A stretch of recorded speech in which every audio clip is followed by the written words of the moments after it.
Assalamualaikum warahmatullahi wabarakatuh. Perkenalkan, saya Kana Retina dengan NPM 240810801016. Di sini saya akan mempresentasikan review artikel yang saya pilih, yaitu yang berjudul Lifespan Disparity as an Additional Indicator for Evaluating Mortality for Research.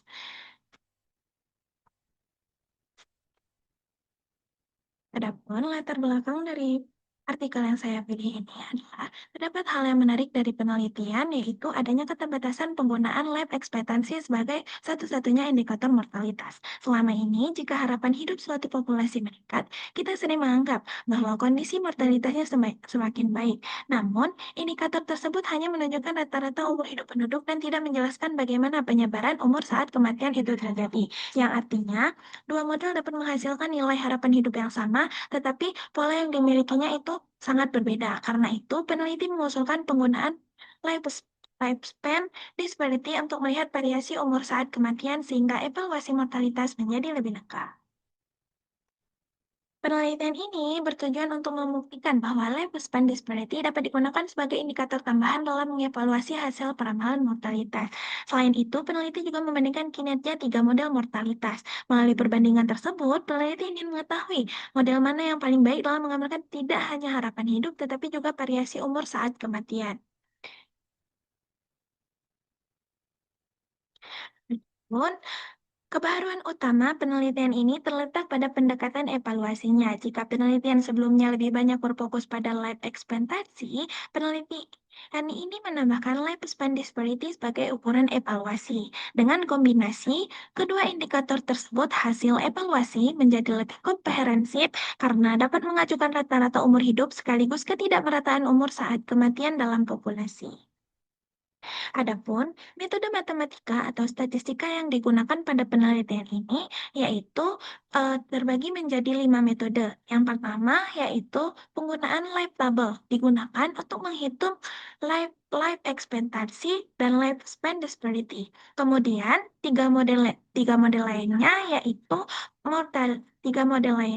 model mortalitas yaitu Lee Carter, Rotet, Lee Carter, dan Bockraw digunakan untuk melakukan peramalan mortalitas. Selanjutnya, tingkat akurasi hasil peramalan dievaluasi menggunakan MAPE atau Mean Absolute Percentage Error. Pemilihan metode ini memungkinkan peneliti membandingkan kemampuan masing-masing model dalam memprediksi pola kematian penduduk. Adapun, temuan utama penelitian ini menunjukkan bahwa model yang memiliki prediksi life ekspektasi yang baik belum tentu mampu menggambarkan distribusi kematian secara akurat.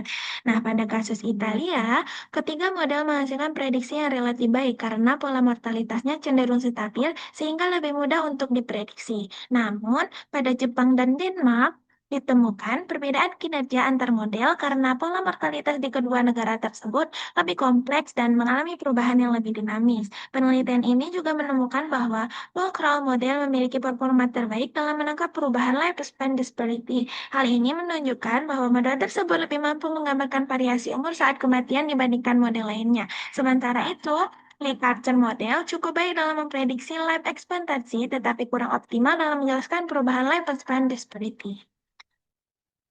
Adapun kesimpulan dari hasil penelitian yang saya pilih ini adalah dapat disimpulkan bahwa penggunaan life expectancy saja belum cukup untuk mengevaluasi kualitas hasil peramalan mortalitas. Hal ini karena life expectancy hanya menggambarkan rata-rata umur hidup penduduk, sedangkan variasi umur saat kematian tidak terlihat. Oleh karena itu, lifespan disparity perlu digunakan sebagai indikator tambahan agar evaluasi mortalitas menjadi lebih komprehensif.